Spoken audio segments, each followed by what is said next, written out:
Olá, inventores e inventoras de história! Se assim como eu, vocês são desses que adoram essa mistura entre história e videogames, o vídeo de hoje é especial para vocês. A gente vai falar aqui sobre o contexto histórico no qual se passa o jogo Ghost of Tsushima, um dos lançamentos de maior sucesso no ano de 2020.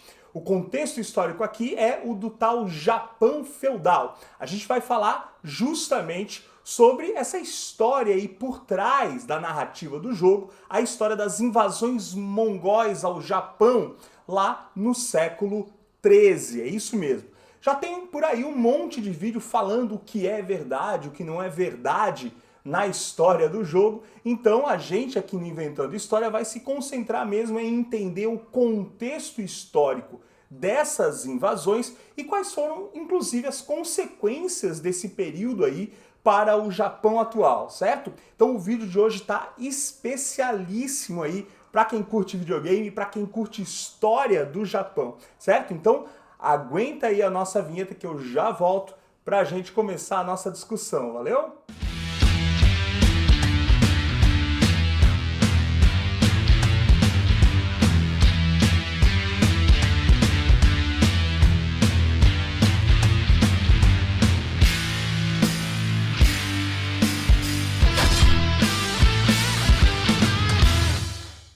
Muito bem, vamos lá, vamos falar então desse contexto aí do Japão feudal no qual se passa o jogo Ghost of Tsushima, jogo do PlayStation que fez bastante sucesso desde o seu lançamento.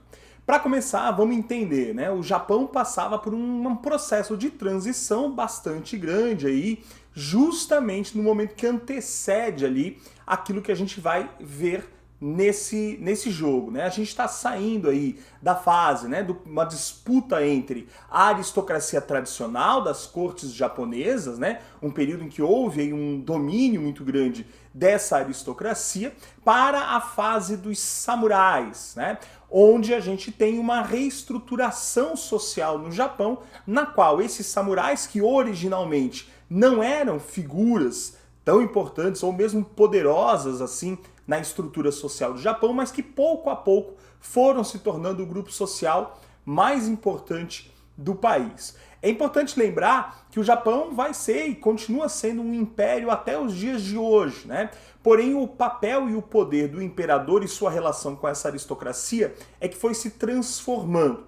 O que a gente vai assistir aqui é um Japão que sai de um país, né, onde as terras pertenciam todas diretamente ao imperador, para um processo no qual algumas famílias, alguns grupos, então, vão passando a se tornar donos da terra, fragmentando aí o território e, claro, né, neutralizando um pouco a centralidade do poder. É por isso que a gente fala na história de um Japão feudal, porque é um processo que se assemelha aí àquilo que a gente assiste no período feudal europeu, né? Então tem vários elementos aí que acabam trazendo uma proximidade de entendimento. Por volta do século VIII, no Japão, o exército, né, comandado, controlado e pago ali pelo Império, foi considerado algo muito caro, muito oneroso. E aos poucos, né, foram as regiões do Japão e como se fossem oligarquias locais aí, é que passavam então a formar e preparar tropas, né, que agiam, claro, em nome do imperador quando este os convocava ou assim determinava. Isso foi fazendo com que aos poucos esses grupos locais, obviamente, ganhassem força, ganhassem poder, principalmente pela sua capacidade bélica, ou seja, pela sua capacidade de fazer guerra. Além disso, se tornou muito comum aí as disputas entre os diferentes clãs, as diferentes famílias. Esse é um aspecto, inclusive, que a gente percebe, observa lá no jogo, né? A importância que tem as famílias de samurais e as relações interpessoais entre essas famílias, né? Esse é um elemento fica bem evidente. Aliás, essa é uma das coisas que o jogo chama atenção e que faz ele ser um jogo muito interessante. É a gente mergulhar de cabeça aí no funcionamento, né, na cultura mesmo samurai do Japão desse período. Bom, pra gente, né, especificar, e vamos começar a cercar algumas coisas aqui, vamos entender o seguinte: o jogo se passa durante o chamado Bakufa Kamakura. O que isso significa? Bakufa é o que a gente, em geral, aqui vai chamar de shogunato, né, no Brasil. É o período, então, em que vive-se uma espécie de regime militar no Japão. É quando a ascensão, né, depois de uma disputa, a chamada Guerra Genpei, né, que vai chegar no seu auge ali nas disputas, né, entre dois clãs muito poderosos, os Minamoto e os Taira, né, e a Guerra Genpei marca uma espécie de revanche dos Minamoto, que tinham caído em desgraça, contra a família Taira, que aos poucos, né, vinha se infiltrando ali no contexto, no seio, né, da família real, da família imperial japonesa. Essa guerra marca a ascensão, então, dos Minamoto ao poder, destruindo aí, então, a família Taira, e a gente tem o início, né, do chamado Bakufa Kamakura, que é quando, então, a partir da cidade de Kamakura, o Shogun, que é um líder militar, né, nesse caso, esse Shogun aí era Yoritomo Minamoto, ou Minamoto Yoritomo, na tradição japonesa, né, na tradição oriental, aliás, fala-se primeiro o sobrenome e depois o nome, né? Então o sobrenome Minamoto, a família,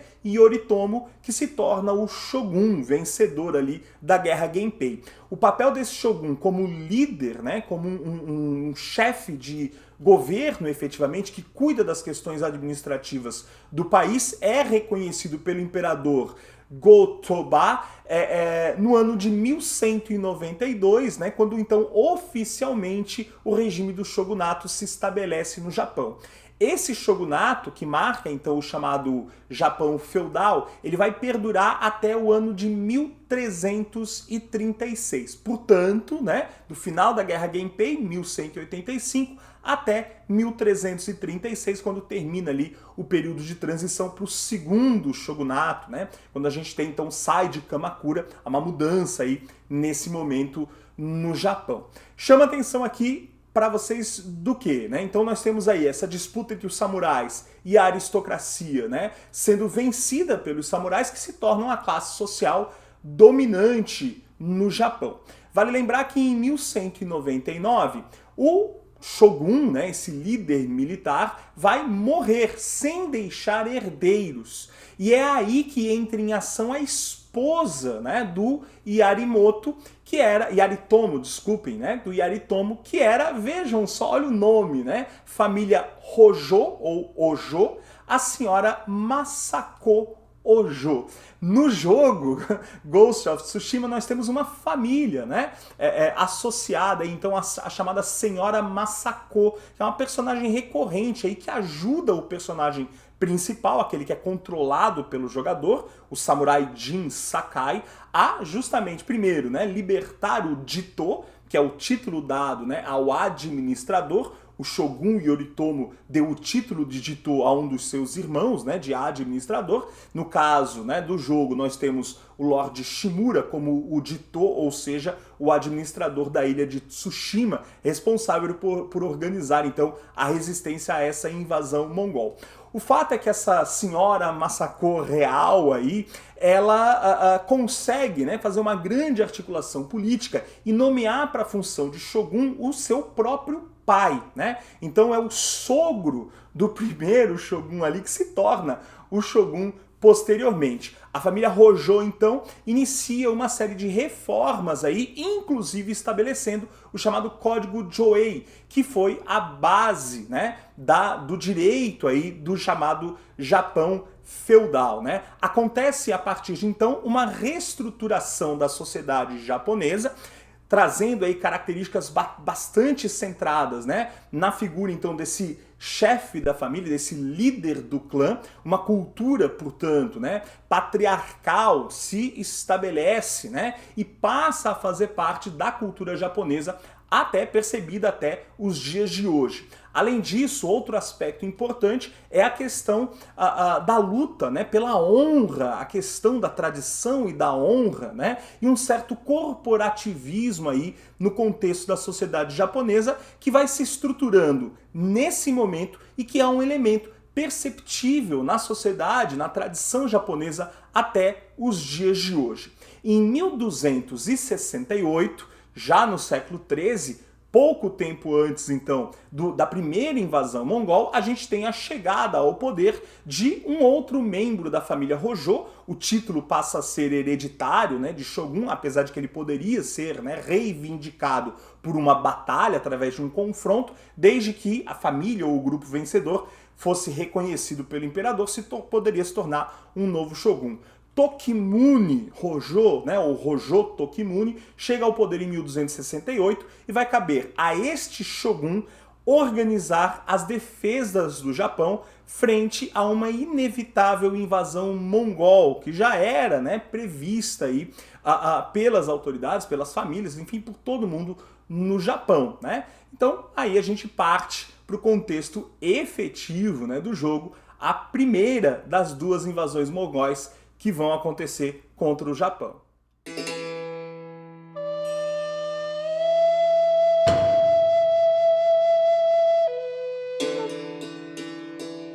Bom, como nós vimos, temos duas invasões ou duas tentativas de invasão mongol ao Japão. Uma em 1274, que é a retratada aí no jogo Ghost of Tsushima, e uma segunda em 1281, né? Pouco tempo de diferença e de distância entre essas duas tentativas de invasão. Para isso a gente tem que olhar também para o lado mongol. Aliás, essa é outra coisa interessante no jogo. Durante, né, a aventura, você vai coletando uma série de objetos mongóis, né, e há ali, à medida que você vai coletando, um histórico, uma explicação do que são, né, esses objetos e como eles eram, né, existiam dentro da cultura mongol. Portanto, além de trazer uma representação da cultura japonesa, uma das coisas bacanas do jogo é justamente também trazer ali um relato sobre os invasores, né, sobre esses mongóis. Todo mundo conhece, claro, Gengis Khan, o mais famoso mongol, mas nesse momento quem comandava o império era o neto do Gengis Khan, o Kublai Khan. Aliás, para você saber um pouco mais da história do Kublai Khan, que é uma história bastante interessante, existe o seriado Marco Polo na Netflix. Fica aí a sugestão, tem apenas 2 temporadas, mas ainda assim a primeira delas é bastante interessante para você entender ali o momento até que antecede justamente a invasão mongol à China, que é a invasão que antecede a invasão do Japão. A disputa, né, que se dá ali é um processo de expansão do Império Mongol, a partir do momento então que Kublai Khan é nomeado o Khan dos Khans, né, ou o Grande Khan, em 1264, ou seja, 10 anos antes da primeira tentativa de invasão ao Japão, inicia-se um processo de expansão do Império Mongol no Oriente, né, com um avanço então contra a dinastia Song na China, que vai ocupar ali a região mais ao sul da China, e também a dinastia dos Goryeo lá na Coreia. Esses dois territórios eram territórios aliados estratégicos do Japão, com quem eles mantinham aí uma intensa troca comercial, né? Então toda a região ali interagia e se integrava. A expansão, portanto, né, ela passava por enfraquecer a relação comercial da dinastia Song com o Japão. E por isso é que o Kublai Khan ele inicia uma política de tentar ali pressionar diplomaticamente o Japão a romper relações com a dinastia Song, o que acaba não acontecendo.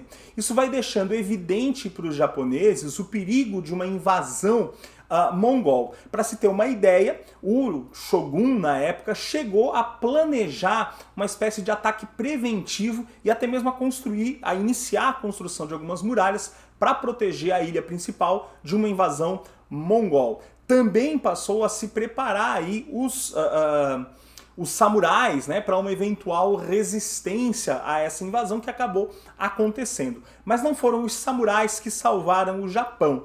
Os samurais, vale a gente lembrar, lutavam por honra e recompensa. Esse era um elemento muito importante, né? Eles entendiam aí que os seus feitos heróicos, eles tinham que ser recompensados adequadamente. Como se trata de uma resistência a uma invasão, os ganhos desses samurais não foram tão grandes, né? Isso acabou enfraquecendo o shogunato, né? Acabou enfraquecendo ali o Bakufa, né? Existente na época, e acelerou até o seu fim pela insatisfação dos samurais no final desse processo.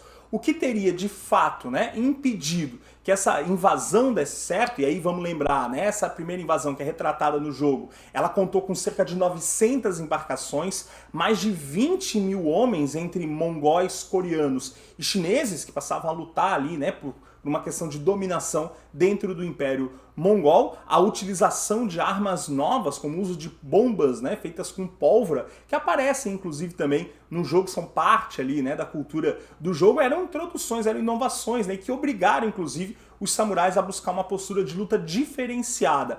Esse, aliás, é um outro ponto do jogo, né? Nós controlamos um samurai, Jin Sakai, que se vê diante, né, de um problema. Manter aí, né, a fidelidade às tradições, né, às normas, aos juramentos de todo o sistema samurai, um sistema pensado, né, para um combate de honra, 1 a 1, né? Sendo que agora ele tem que enfrentar um inimigo muito maior, né? Adotando técnicas que o afastam do chamado caminho dos samurais. Isso acaba virando uma questão ao longo do jogo, é um ponto importante da narrativa do jogo e que é também importante para a gente entender a própria transformação da cultura samurai nesse momento, né? Ao longo do jogo aí, essas questões, né? A honra, enfim, vai sendo questionada até o final, inclusive, né? Quando o Jin tem que enfrentar o próprio tio, Lord Shimura, já que eles seguem caminhos distintos, né? Com o Jin Sakai se tornando o fantasma de Tsushima, justamente adotando técnicas de luta muitas vezes copiadas aí dos próprios invasores. Quem teria, no entanto, impedido a invasão efetiva do Japão não teria sido os samurais, como eu falava, e sim os grandes tufões, né? Foi uma sorte. O clima acabou ajudando o Japão, tufões aí forçaram, né, uma retirada desses mongóis, destruíram várias embarcações. Esses tufões passam a ser considerados ventos sagrados, chamados de kamikazes na cultura japonesa, termo esse que depois foi adotado lá na Segunda Guerra para os pilotos suicidas. Vale a gente lembrar aqui, né, que nesse processo aí de disputa, né, para expulsão desses mongóis, diferente do jogo, eles de fato chegam à ilha principal já nessa primeira invasão. No jogo o que acontece? Para você que não jogou ainda, né, chega ali no finalzinho, vou dar um spoiler aqui, né, você vai justamente se aproveitar de uma tempestade, né, com esses tufões, então tem ali um elemento histórico, você consegue impedir, né, que o personagem fictício, que seria o Kotukan, né, um primo do Kublai Khan, esse personagem não existe na história real, né, ele nunca existiu, ele foi criado para ser um antagonista no jogo, você consegue impedir que ele dê continuidade à invasão do Japão ali ainda na ilha de Tsushima. Isso na realidade não ocorreu. Houve a invasão de Tsushima, Tsushima foi tomada e derrotada com uma certa facilidade e os mongóis seguiram, né, em direção ao Japão, e eles só vão ser então, né, derrubados ali na Baía de Hakata, na cidade de Fukuoka, né, ou Fukuoka. Então houve, né, de fato a invasão diferente, né, do que o jogo pode nos levar a imaginar. Ainda assim, é claro, o jogo não é uma narrativa histórica especificamente, como os jogos em geral não são, mas ele contribui aí para que a gente entre no clima, compreenda algumas das relações e conheça, né, algumas das tradições, como a tradição dos Inaris, que eram adorados de fato, né, no Japão, a questão dos monges guerreiros que estão presentes aí no jogo e que são um elemento, né, das disputas políticas existentes no contexto desse Japão feudal aí, então isso também é uma realidade bastante evidente, né? Além, claro, você fazer ali os poemas, né? E a experiência, vamos dizer assim, fotográfica que é esse jogo, né? O contato mesmo com a cultura e com um visual deslumbrante aí da ilha de Tsushima, né? Então fica a dica para você de conhecer esse jogo, de entrar um pouquinho aí, né, uma espécie de imersão na cultura japonesa e entendendo que esse momento é um momento de transformação intensa aí na história do Japão que reestrutura a sociedade japonesa, né, e muda inclusive a relação entre os samurais, né, que dominavam o Japão nesse momento, ok? Gente, não temos muito tempo, encerramos aqui. Se ficou dúvidas ainda, se você... tem tempo, tem coisas para a gente falar sobre isso ainda, se você quiser que a gente fale mais sobre esse assunto, mais sobre a história do Japão, deixa aí o seu like, deixa aí o seu comentário que a gente vai produzindo mais vídeos, né, nesse sentido aí, ok? Bom, além disso, claro, não deixa de seguir a gente lá nas nossas redes sociais, no Twitter, Inventando HST, no Instagram, canal Inventando História e ainda, claro, no Facebook, /Inventando História. Valeu? Encerramos o nosso vídeo dessa semana. Semana que vem tem mais aí para vocês. Um abração, até a próxima, tchau!